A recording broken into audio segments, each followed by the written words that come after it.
여러분 안녕하세요. 언어와 매체 수업의 단어의 의미 수업을 하게 된 교사 강성경입니다. 여러분 반갑습니다. 네, 이번 시간도 즐겁게 선생님이랑 수업을 해볼게요. 자, 여러분들 교과서 다 책상 위에 준비해 주세요. 교과서는 70페이지, 71페이지를 선생님과 함께 할 거예요.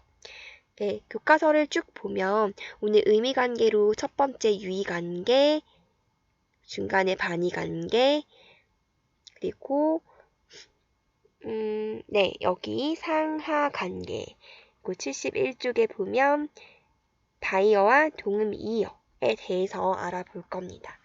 여러분들 교과서를 책상 위에 펴놓고요. 이 교과서를 보면서 선생님이 이 교과서의 내용을 정리한 PPT거든요. 네, 좀 이렇게 설명할 때 여러분들이 보기 편하게 하려고 그냥 교과서 내용을 PPT로 정리한 거예요. 그래서 선생님은 이걸로 수업을 할 테니까 여러분들은 교과서랑 잘 번갈아서 봐주세요. 네.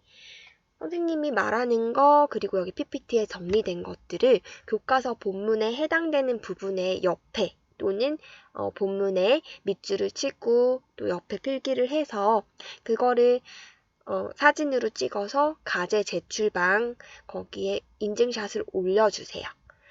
네, 그렇게 해야 출석 인정이 됩니다. 네, 아시겠죠? 네, 단어의 의미. 첫 번째로 유의관계를 살펴볼게요. 자, 여러분 이쯤에서 동영상을 일시정지하고요. 그 교과서 70쪽, 71쪽을 한번 쑥 묵독으로 읽어본 다음에 다시 재생 버튼을 눌러서 선생님의 설명을 듣는 것도 좋을 것 같습니다. 네, 그거는 알아서 하시고요. 네, 여러분들 책 다 읽어봤다고 알고 선생님은 수업을 바로 할게요. 자, 첫 번째 유의관계입니다. 유의 무슨 뜻이죠? 유사하다. 쉬운 말로 비슷하다. 뭐가? 의미가 비슷한 의미를 가진 단어의 관계를 유의관계라고 해요. 자, 첫 번째 점 볼게요. 말소리는 다르지만 의미가 서로 똑같은 것이 아니라 비슷한 경우, 유사한 경우입니다. 네, 선생님이 여기 부연 설명을 했습니다. 동의 관계는 아니라고요. 같을 동자, 의미 의자, 뜻 의자. 똑같은 의미, 완전히 100% 일치하는 의미 관계를 가진 것을 말하지 않습니다. 어느 정도 비슷한 것. 100% 일치가 아니라 한 95%, 98% 한 그 정도 일치하는 의미 관계를 말해요. 자, 그렇다면 두 번째 동그라미 유의어란 뭐냐? 네, 유의관계에 있는 단어들을 서로에 대해서 유의어라고 하는 거죠. 예를 들어서 꿈틀대다, 꿈틀거리다는 서로 유의관계에 놓여 있습니다. 꿈틀대다는 꿈틀거리다에 대한 유의어이고요. 꿈틀거리다는 꿈틀대다에 대한 유의어인 거죠. 네, 속, 안 마찬가지죠. 참다, 견디다. 자, 이 단어들은 서로 유의관계에 있고요. 서로에 대해서 유의어가 되는 것입니다. 쉽죠? 네. 자, 이 예로 제시된 단어들 그 의미가 비슷한 단어들인 것 같나요? 비슷한 게 아니라 100% 일치하는 것 같나요? 동의어 같아요? 자, 그러면 이것이 동의어인지 유의어인지 한번 또 살펴보도록 할게요. 서로 유의어 같은 경우에는 대치해서 완전히 이렇게 서로 바꿔서 사용해도 무방한 경우가 있어요. 이게 교과서에 있죠. 교과서 7번째 줄에 보면 꿈틀대다와 꿈틀거리다는 그 의미가 매우 비슷해서 거의 언제나 서로 대치하여 쓸 수 있다. 대치하다, 바꾸다라는 뜻이죠. 의미가 거의 한 99.9% 비슷한 거예요. 그래서 언제나 서로 바꿔서 쓸 수 있대요. 예를 봅시다. 지렁이가 꿈틀대다. 지렁이가 꿈틀거리다. 어때요? 거의 비슷하죠. 이렇게 바꿨어도 그 의미의 차이가 별로 느껴지지 않아요. 네, 의미 차이가 거의 없는 것 같아요. 또 네, 교과서에도 있는데 건물 속이나 건물 안이나 어떻습니까? 의미가 크게 다르지 않아요. 거의 같은 의미 같아요. 그쵸? 하지만 두 번째 여기 네모 표시를 봐주세요. 서로 대체하여 쓸 수 없는 경우도 있습니다. 예를 들면요.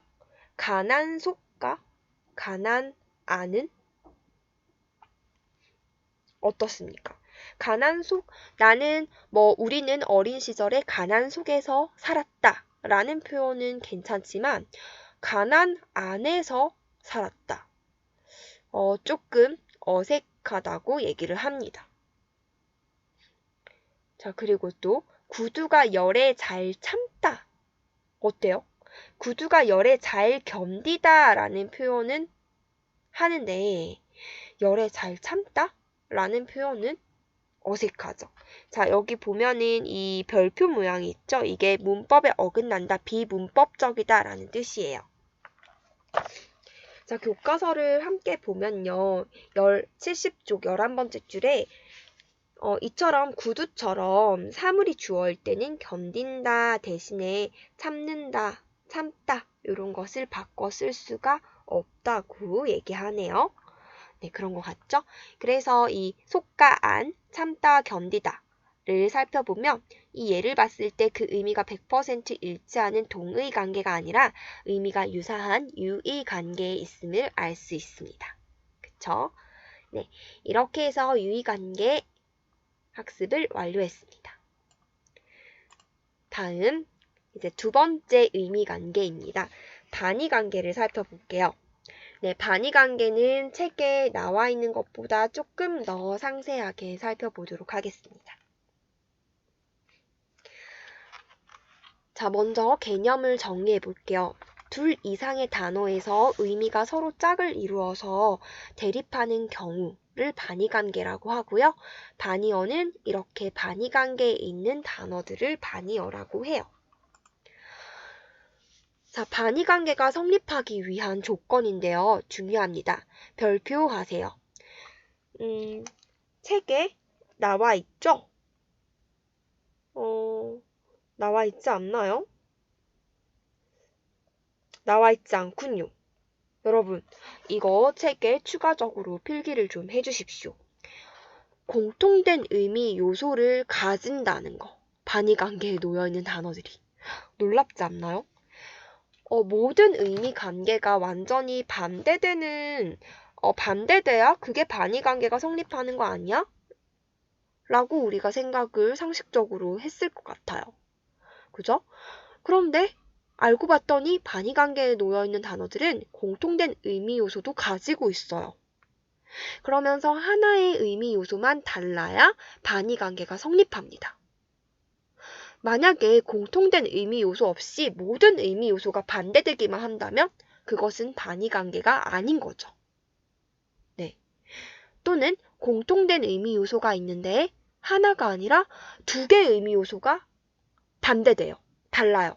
그러면 그것도 역시 반의관계가 성립하지 않는 거예요. 자, 예를 살펴볼게요. 총각, 처녀라는 두 개의 단어를 이렇게 오른쪽에 있는 것처럼 초록색, 빨간색 이 갈로 보이죠? 네, 이렇게 의미 요소들을 분석해 보도록 할게요. 자, 해부를 해봅시다. 자, 총각은 플러스 사람입니다. 자, 여기서 플러스, 마이너스라는 표현이 있는데 플러스는 이러한 의미 요소가 있다. 마이너스는 이러한 의미 요소를 갖고 있지 않다라는 뜻이에요. 자, 총각은 사람이면서 성인이면서 결혼을 하지 않은 사람을 미혼이라고 하죠. 네, 미혼이에요. 그러면서 성별은 남성입니다. 자, 그런데 처녀는요? 마찬가지로 총각과 마찬가지로 사람이고 마찬가지 성인이고 결혼을 하지 않았어요. 그런데 반대되는 게 하나 있네요. 딱 하나. 이 빨간색 부분이죠.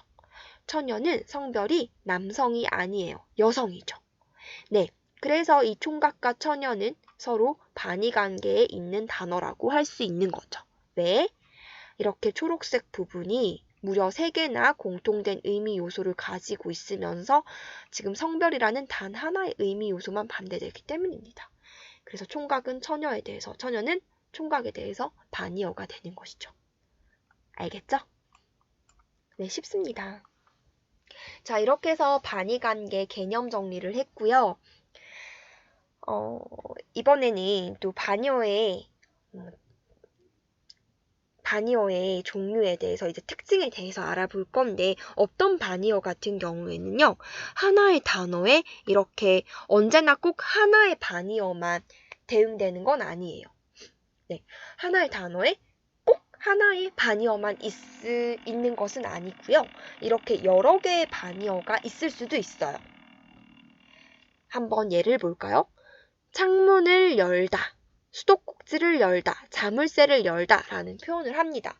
우리가 창문에 대해서 수도꼭지, 자물쇠 이런 것들에 대해서 다 열다 라는 표현을 쓰죠.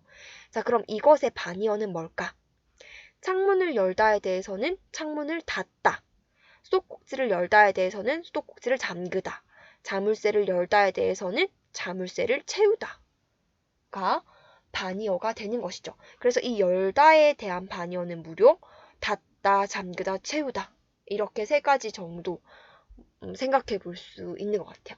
선생님이 다 생각하지 못했을 수도 있어요. 이것보다 더 많을 수도 있는데 일단 쌤이 생각한 거는 요 3가지입니다. 신기하죠? 네, 하나의 단어에 이렇게 여러 개의 반의어도 성립 가능합니다. 조금 더 살펴볼까요? 알겠습니다. 웹에서 미안합니다. 쌤 핸드폰에 시리가 대답을 해버렸어요. 부르지 않았는데. 네. 맞아. 이어서 하겠습니다. 이번에는 가다에 대한 반의어를 볼게요. 가다에 대한 반의어로는 오다 또는 서다, 멈추다, 정지하다 또는 모임 등에 빠지다 라는 의미로 오다, 서다, 빠지다와 같은 반의어가 있을 수 있죠. 학교에 가다에 대한 반의어로 학교에 오다, 버스가 가다에 대해서 버스가 서다 또는 버스가 멈추다, 버스가 정지하다 가능하겠죠. 동창회에 가다에 대해서는 동창회에 빠지다, 파티에 가다, 파티에 빠지다. 좀 이상한가요? 모임에 가다, 자전거 타는 모임에 가다, 자전거 타는 모임에 빠지다. 이런 것들이 가능한 거죠. 됐죠? 다음, 벗다라는 단어에 대해서도 반의어가 여러 개 있을 수 있어요. 우리는 옷을 벗다, 모자를 벗다, 신발을 벗다, 안경을 벗다 이렇게 다양한 상황에 우리가 벗다라는 표현을 공통적으로 쓰죠. 그래서 이 벗다에 대해서 만약에 옷을 벗다라고 했으면 옷을 입다, 모자를 벗다라고 했으면 모자를 쓰다, 신발을 벗다라고 했으면 신발을 신다가 반의어가 되는 거예요. 네, 그렇겠죠? 네, 그러면 또 다음 거 살펴보도록 할게요. 자, 이번에는 반의어의 종류를 알아보도록 하겠습니다. 자, 이것은 책에도 나와 있어요. 책에 보니까 우리 책의 16번째 줄 보세요. 책 보세요, 교과서. 교과서 16번째 줄에 보면요. 길다, 짧다, 쉽다, 어렵다처럼 정도의 측면에서 재립하는 반의어가 있다고 하죠. 이게 선생님이 여기 PPT에서 제시한 정도 반의어예요. 네, 살펴볼게요. PPT로. 자, 정도 반의어는요. 중간항이 있습니다. 즉, 중간쯤에 해당하는 어떤 것이 있다는 거예요. 의미적으로. 자, 예를 살펴볼게요. 길다와 짧다 사이에는 중간 정도가 있죠. 길지도 않고 짧지도 않은 중간 정도의 길이가 있는 것이죠. 그렇죠? 쉽다, 어렵다도 마찬가지예요. 적당하다가 중간에 있는 거죠. 넓다, 좁다도요. 넓지도 않고 좁지도 않은 적당한 게 있을 수 있죠. 밝다, 어둡다. 이것도요. 적당한 밝기가 있을 수 있겠죠. 적당히 어두운 정도? 어두운 것도 아니고 밝은 것도 아니고 딱 적당한 정도가 있을 수 있어요. 낮다, 높다도 마찬가지고요. 그죠? 자, 이런 걸 정도 반이어라고 합니다. 자, 이것은요, 중간항이 있기 때문에 양쪽을 모두 다 부정해도 돼요. 양쪽을 모두 다 부정하는 게 가능합니다. 이 연필은 길지도 않고 짧지도 않다. 이 문제는 쉽지도 않고 어렵지도 않다. 이 방은 넓지도 않고 좁지도 않다. 여기는 밝지도 않고 어둡지도 않다. 또 뭐 할까? 이 계단은 낮지도 않고 높지도 않다. 이런 표현이 가능한 것이죠. 그죠? 자, 그리고 또 하나를 더 생각해 보자면요.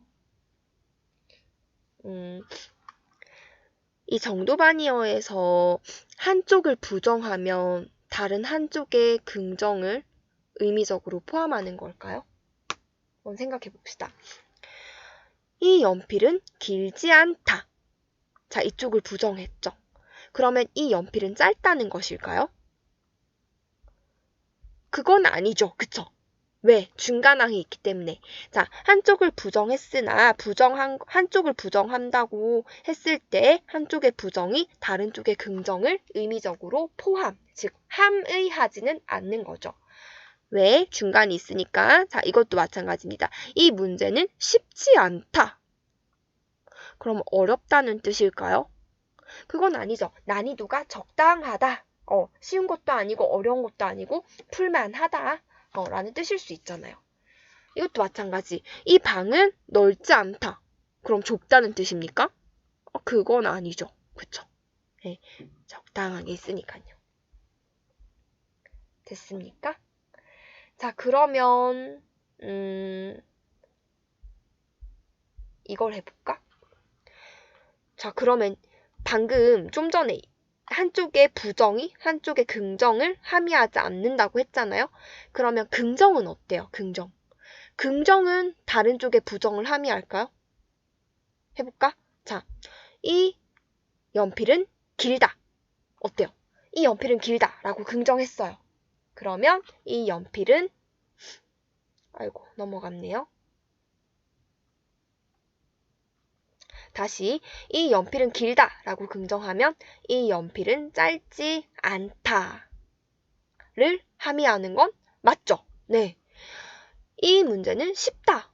그러면 이 문제는 어렵지 않다는 것을 함의하네요. 이 방은 넓다 하면은 이 방은 좁지 않다를 함의하는 게 맞고요. 이 방은 밝다, 어둡지 않다를 함의하죠. 자, 여기 이 계단은 낮다라고 하면 높지 않다를 함의해요. 오, 네. 정리해 봅시다. 정도반이어에서 한쪽의 긍정은 다른 쪽의 부정을 함의합니다. 하지만 반대로 한쪽의 부정은 다른 쪽의 긍정을 함의하지는 않습니다. 네, 한 번 더 얘기할게요. 한쪽의 긍정은 다른 쪽의 부정을 함의합니다. 왜? 이 연필은 길다 라고 했을 때 이 연필은 짧지 않다 라는 뜻이니까요. 그걸 포함하는 거니까요. 하지만 한쪽의 부정이 다른 쪽의 긍정을 함의하지는 않습니다. 예를 들어 자, 이 연필은 길지 않다 라고 했을 때 그것이 짧다는 건 아니죠. 중간 정도가 있을 수 있는 거죠. 아시겠나요? 네, 됐습니다. 자, 다음 이제 상부반이어로 넘어가겠습니다. 이것도 교과서 17번째 줄에 나와 있어요. 교과서 17번째 줄 봐주세요. 참, 거짓, 살다, 죽다처럼 상호 배타적으로 대립하는 경우가 있다 라고 했어요. 이게 바로 상부반이어예요. 자, 이거는 상호 배타적으로 대립하기 때문에 즉 중간 정도에 해당되는 것이 없습니다. 참이 아니면 거짓이고 거짓이 아니면 참이죠. 살아있는 게 아니면 죽은 거예요. 죽은 게 아니면 산 거고. 자, 여러분 여기서 혹시 식물인간, 뇌사 상태 이런 걸 떠올리면 좀 곤란합니다. 예, 그거는 생각하지 말고요. 네, 살아있거나 죽어있거나 숨이 붙어있거나 숨이 떨어졌거나 그렇게 두 가지 중에 하나죠. 그리고 남성, 여성 남자가 아니면 여자고 여자가 아니면 남자죠. 있는 거, 있지 않으면 없는 거고, 없지 않으면 있는 거죠. 미혼, 결혼을 하지 않았고, 기혼, 결혼을 한 거고. 네, 이런 것들이 이제 중간 지점이 없는 상호 배타적인 관계에 놓여 있는 반의어예요. 자, 그래서 이것은요, 양쪽을 다 부정하는 것이 가능할까요? 이것은 참도 아니고 거짓도 아니다. 살아있는 것도 아니고 죽은 것도 아니다. 남성도 아니고 여성도 아니다. 있는 것도 아니고 없는 것도 아니다. 미혼도 아니고 기혼도 아니다.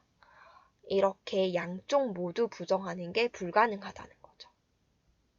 아시겠죠? 자, 그리고 또 해볼게요. 자, 한쪽의 긍정은 자, 다른 쪽의 부정을 함의할까요?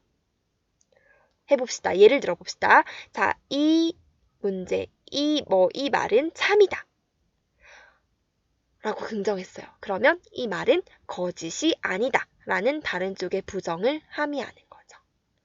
네. 네. 긍정은 부정을 함의하네요. 그러면 부정은요? 반대로 해볼까요? 이것은 참이 아니다. 이것은 거짓이다. 를 함의하는 거죠. 한쪽의 부정도 다른 쪽의 긍정을 함의하네요. 네, 이것은 서로서로 함의하네요. 한쪽의 부정은 다른 쪽의 긍정을 함의하고 한쪽의 긍정은 다른 쪽의 부정을 함의하네요. 서로서로 함의합니다. 이것은. 왜? 중간항이 없기 때문에 그런 것이죠. 됐나요? 넘어갑니다.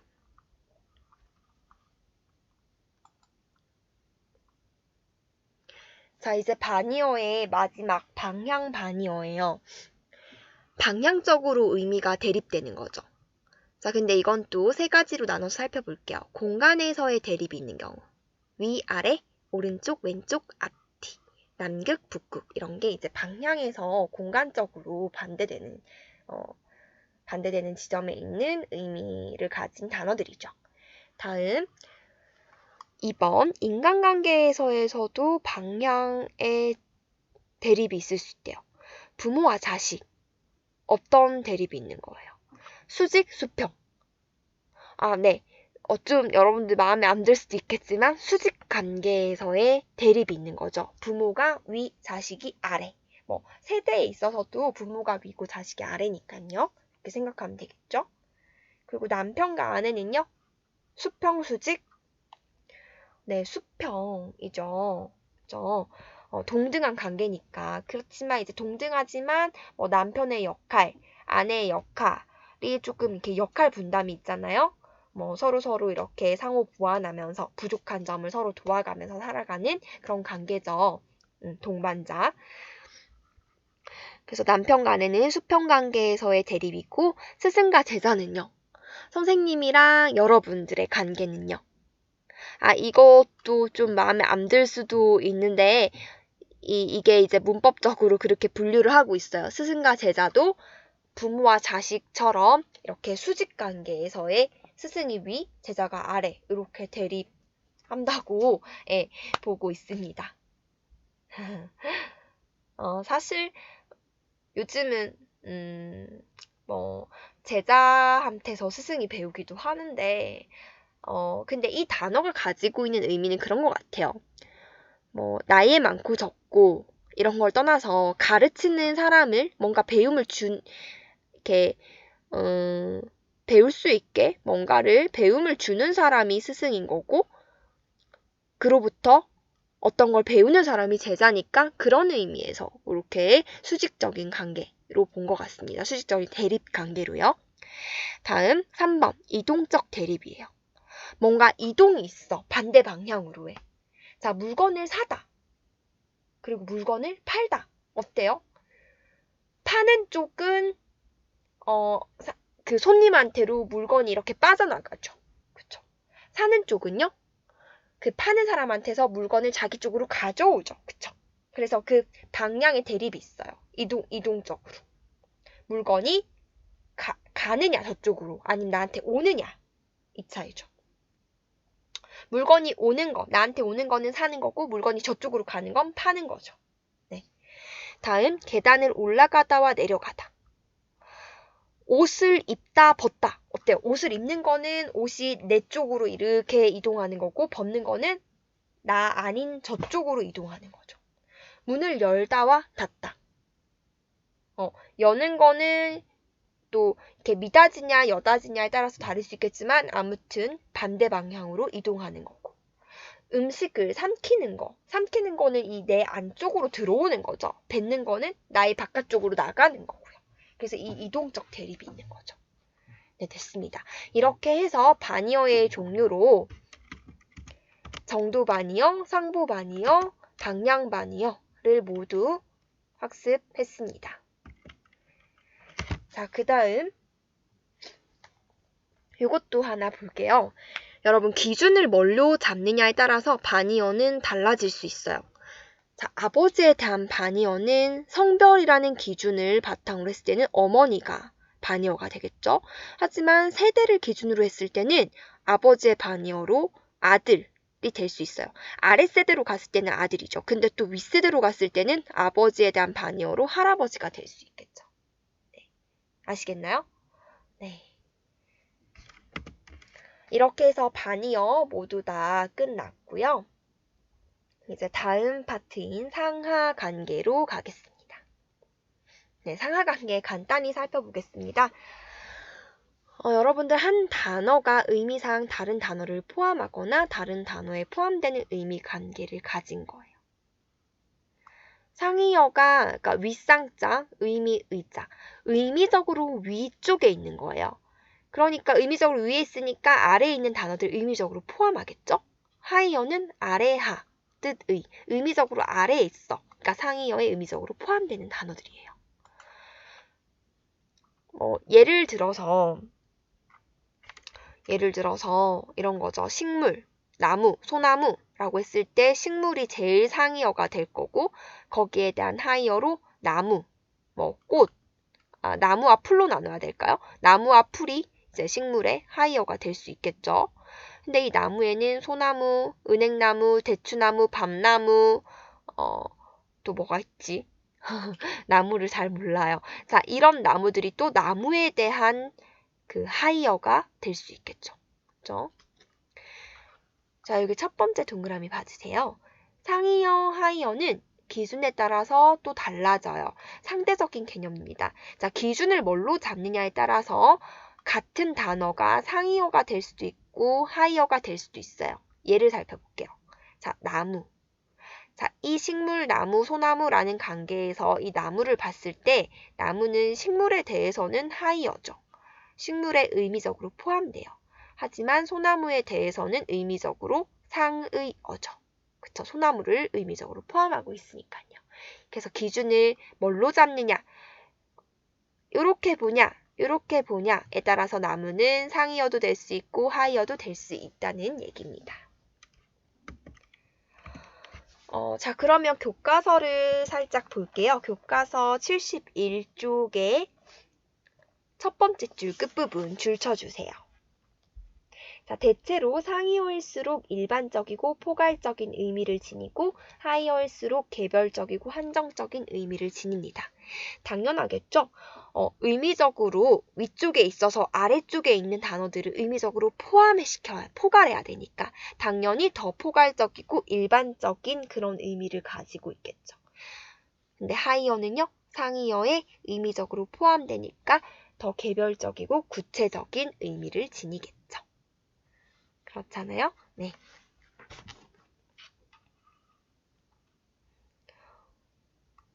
이 예를 봐도 그래요. 식물. 동물이 아닌 거. 이렇게 살아있는 건데 동물이 아닌 거. 그쵸? 나무는 이제 그 중에서도 풀이 아니고, 이렇게 줄기가 되게 단단하고, 그런, 좀 구체적인 의미를 가지고 있잖아요. 그쵸? 소나무. 그 나무 중에서도 1년 내내 푸르고, 잎 모양은 어떻고, 향기는 어떻고, 주로 어디에서 자라고, 이런 구체적인 의미를 가지고 있잖아요. 네, 아시겠죠? 자, 이렇게 해서 상하 관계도 끝났습니다. 자, 이제 마지막 단락인 다이어와 동음 이의어 관계를 끝으로 살펴보도록 하겠습니다. 자, 다의 무슨 뜻이죠? 네, 많을 다자 의미 의자. 의미가 많은 단어다라는 뜻이에요. 하나의 단어인데요. 두 가지 이상의 뜻을 가지고 있는 단어를 의미가 많다, 의미를 많이 갖고 있다 해서 다의어라고 해요.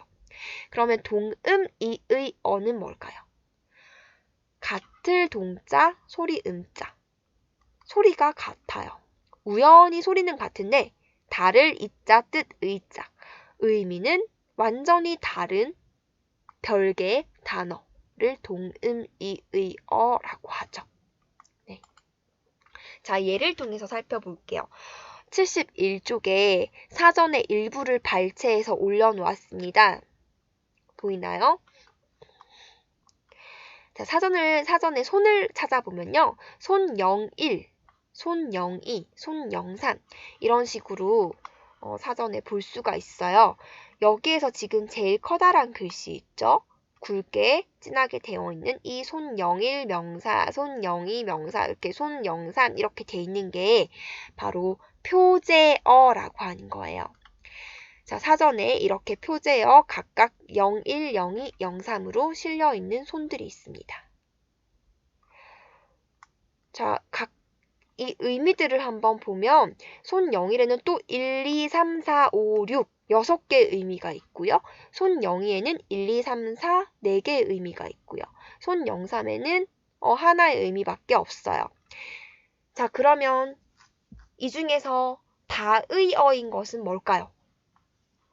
두 개입니다. 네, 맞아요. 손 01과 손 02죠. 손 01은 무려 6개의 의미, 손 02는 4개의 의미가 있어요.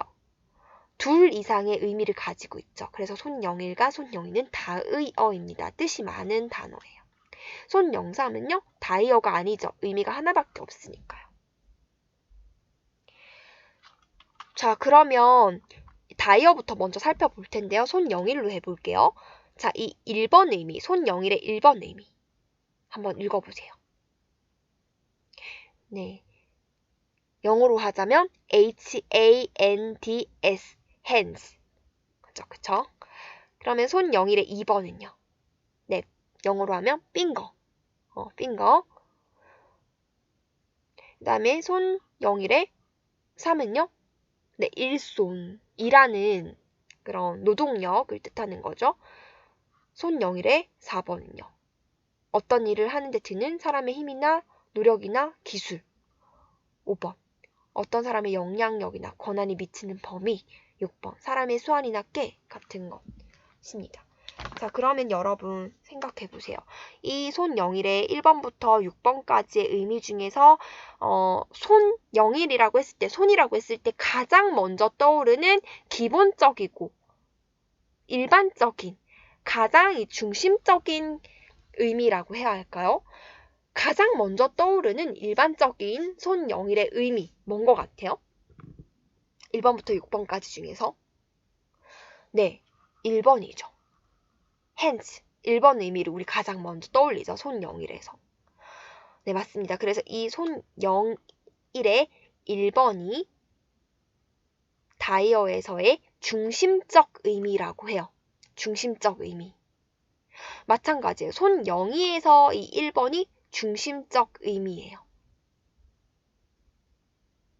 자, 그렇다면 나머지 2, 3, 4, 5, 6은 주변적 의미예요.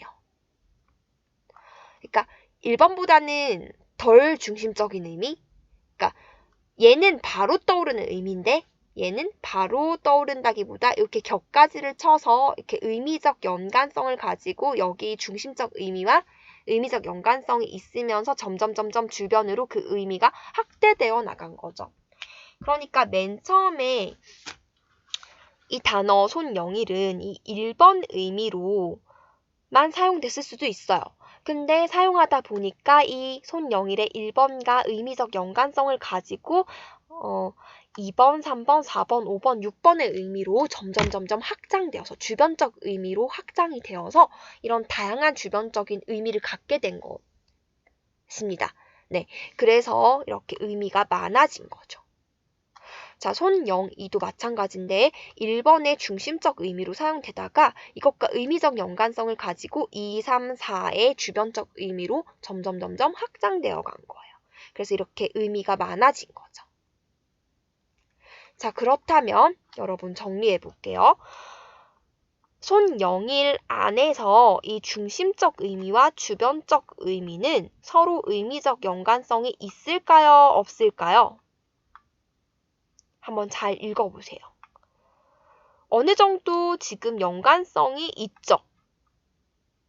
비슷비슷하죠? 의미가 얘랑 완전 무관하다고 볼 수가 없죠. 이 손가락도 사람의 그 손 핸즈에 달려있는 삔 거잖아요. 그쵸? 그리고 이 일손이라는 것도 사람의 손으로 하는 거죠.